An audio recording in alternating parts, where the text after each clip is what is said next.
Billionaire Jeff Bezos is having a $50 million wedding in Venice, Italy this weekend. I guess when you're one of the richest men in the world, you can have a crazy wedding or possibly solve global hunger. It looks like they're gonna take the crazy wedding. I mean, are you kidding me? Come on, Jeff. What do you mean? Your guest's gonna bring the stuff up? Locals in Venice have been protesting for weeks about the upcoming wedding of Jeff Bezos and Sanchez. Some locals have already started protesting the highly anticipated wedding. One group even hung a banner with Amazon founder Jeff Bezos' name crossed out with a red X from a bell tower overlooking the Venice lagoon. The activist group No Space for Bezos wrote on Facebook, "Venice is a living city, not a venue for rent to the highest bidder." The banner was eventually removed. They also plastered posters and stickers around the city, calling for protests every weekend this past month. The group said it is ready to throw themselves into the canal if necessary. Venice's mayor Luigi Brugnaro criticized the protesters, calling them a small minority just looking for attention. He praised the couple's decision to marry in Venice, noting that the wedding's economic impact could be worth millions of dollars. Critics have also condemned the event for contributing to the privatization of parts of the city, which is already under strain from mass tourism. The wedding of Jeff Bezos and Sanchez has officially kicked off, and the drama is already unfolding. The couple, in a move that can only be described as audacious, has rented out the entire city of Venice for their extravagant celebration.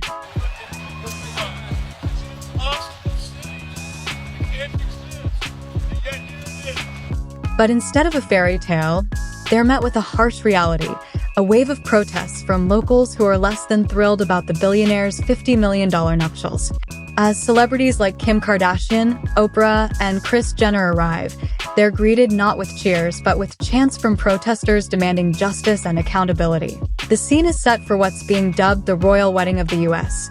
But unlike royal weddings that typically unite a nation in joy, this one has sparked outrage. Now, I know we're dubbing this as the royal wedding of the US, but typically when a royal wedding goes down, everyone's happy about it. No one's been happy besides Jeff and Lauren. The festivities are planned to span 3 days, featuring a series of over-the-top events, including a masked ball and a foam party on Bezos' $500 million super yacht. It's a spectacle that feels more like a movie than a wedding, and yet, amidst the glitz and glamour, the couple seems oblivious to the chaos surrounding them. Jeff Bezos and Sanchez just threw a wild foam party on their $500 million yacht, right as protesters vow to block their wedding in Venice. While the world watches and critics grow louder, the couple is soaking in sun and soap, completely unfazed by the chaos surrounding them. Imagine being on that yacht, surrounded by luxury while protesters rally against your very presence. Jeff and Lauren aren't just wealthy. They thrive on the spotlight, and this wedding is their chance to showcase their status. But as the world watches, the question looms, can money truly buy happiness, or is it just a facade? This isn't a wedding. It's actually a $48 million power ritual. Jeff Bezos is not marrying for love alone. He's marrying to reshape legacy, control the narrative, and cement his place among the world's most untouchable. The wedding invitation, which has leaked to the media, is surprisingly underwhelming for a billionaire couple. It's basic, almost childlike in its design, and includes a request for no gifts. Because, of course, what could they possibly need? Where it says, please, no gifts. I would surely hope not. If you're my buddy who's a billionaire, I would hope that my presence is the present. Do we really expect the groom who created Amazon to, have an Amazon registry? No, I don't think so. Instead, they're asking guests to donate to various organizations, a move that feels more like a PR strategy than genuine charity. Jeff Bezos is trying to reshape his reputation from this nerdy guy to this cool billionaire who has a bunch of famous friends. So this wedding is not actually about the cost. It is actually about curating an experience that reflects status and the evolvement of his identity. Because you can see here in 1997, he's hardly the man you would want to go on a gondola ride with. As the couple prepares for their lavish celebration, the locals of Venice are left to grapple with the disruption of their city. With around 200 to 250 guests expected, the impact on the community is palpable. The mayor of Venice has expressed support for the wedding, citing its potential economic benefits. We're used to having weddings and celebrations. We had the G7 last year, the Holy Father came. This is a city that was born to do diplomacy and trade. This is the history of Venice, the meeting of people and cultures. But the residents are not convinced. They see their city being transformed into a playground for the ultra-wealthy, and they're not going down without a fight. As the sun sets over the canals, the stage is set for a weekend of excess, but the undercurrent of dissent is strong. Will the festivities go off without a hitch, or will the voices of the people be heard loud and clear? Venice, not as a city anymore, but as a big theme park, a big kind of private dance hall, where you can just hire parts of it, or like in this case, all of it, is exactly the problem. As the wedding festivities unfold, the protests in Venice grow louder and more organized. Activist groups, including the notable Extinction Rebellion, have taken to the streets, chanting slogans like, "No space for Bezos." Their message is clear. They're not just opposing a wedding. They're challenging the very notion of wealth inequality and the exploitation of their beloved city. The atmosphere is electric, with locals hanging banners from bell towers, declaring their disdain for the billionaire's presence. One banner, boldly crossed out with a red X, reads, "Jeff Bezos," a stark reminder that not everyone is celebrating this union. The activists have even threatened to fill the canals with inflatable crocodiles to block the celebrity guests from reaching the wedding venue.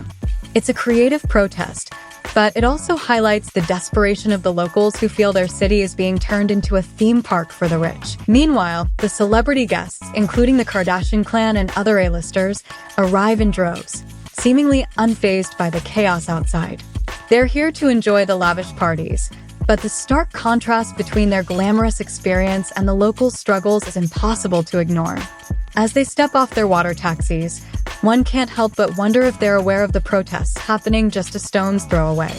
Jeff and Lauren, on the other hand, appear to be in their own bubble, soaking in the sun and the soap from the foam party on their yacht. They seem completely detached from the reality of the situation, enjoying their extravagant celebration while the world watches in disbelief.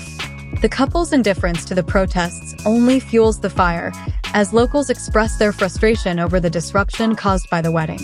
Adding to the tension, it's revealed that despite the grandiosity of the event, Jeff and Lauren may not even be legally married by the end of the weekend. A senior official from Venice Town Hall has stated that unless they have a separate legal ceremony, their union won't be binding under Italian law. Senior Venice Town Hall official told the Mail Online that their union is not binding under Italian law, suggesting that they probably got married in the States before all this went down. The official said unless they are married already or having another ceremony somewhere else, they will not be married. No. Imagine spending $50 million on a wedding and not even being legally married. It's a twist that adds another layer of absurdity to this already outrageous event. As the protests escalate, the local government is forced to tighten security measures, banning pedestrians and water traffic from certain areas. The mayor, while supportive of the wedding, faces backlash from residents who feel their voices are being ignored. The tension between the couple's celebration and the community's outrage reaches a boiling point, and it's clear that this wedding is more than just a personal affair. It's a symbol of the growing divide between the ultra-wealthy and the everyday citizen. With the world watching, the question remains, will the protests succeed in making their voices heard, or will the wedding go on as planned, a lavish display of wealth in a city that's struggling to maintain its identity? As the final day of Jeff Bezos and Lauren Sanchez's wedding festivities approaches, the tension in Venice reaches its peak. The couple has planned a series of extravagant events, but the protests have forced them to make last-minute changes to their venue. Activists have successfully disrupted their original plans, and the wedding is now a moving target, reflecting the chaos surrounding it. Jeff's team had to go and move the location of the wedding because these protests became so intense. The celebrations continue, with guests arriving in themed outfits, each more extravagant than the last. However, the atmosphere is tinged with unease. The local activists, emboldened by their recent victories, are determined to make their presence felt. They march through the streets, chanting and holding signs, reminding everyone that this is not just a party. It's a protest against the growing inequality that events like this symbolize. Despite the glitz and glamour, the couple's wedding is overshadowed by the reality of the situation. The mayor of Venice, while trying to maintain a positive outlook on the economic benefits of the wedding, faces mounting pressure from residents who feel their city is being exploited. The juxtaposition of the couple's lavish celebration against the backdrop of local discontent creates a striking image of privilege versus the everyday struggles of the people. As the festivities unfold, the couple's decision to ban phones from the event raises eyebrows. How will the guests, especially the likes of Kim Kardashian, survive without their social media fix? The guests are not allowed to have their phone, which makes me curious to how Kim Kardashian is going to survive the weekend. I mean, are you kidding me? Come on, Jeff. What do you mean? Your guest's gonna bring the stuff? How am I gonna know what's going on? Are you kidding me? Somebody please sneak a cell phone. We wanna know. It's a move that seems to further isolate the couple from the very world they're trying to impress.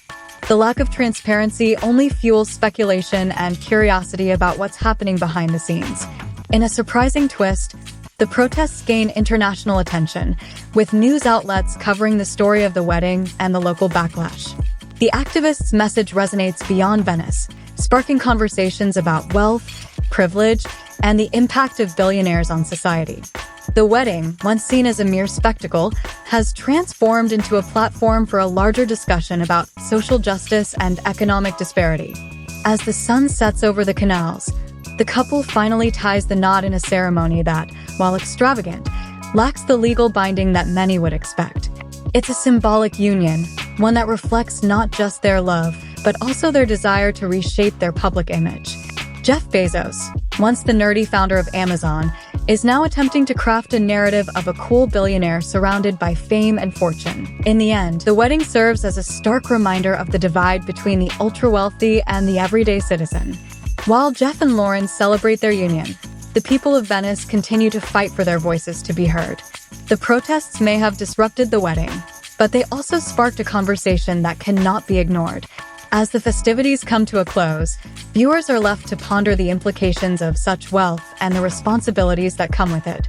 The wedding of the century may have been a lavish affair, but it also highlighted the growing discontent among those who feel left behind. In a world where billionaires can rent entire cities for their celebrations, the question remains, what does it mean for the rest of us? Share your thoughts in the comments below and subscribe while you're there. I'll see you in the next one.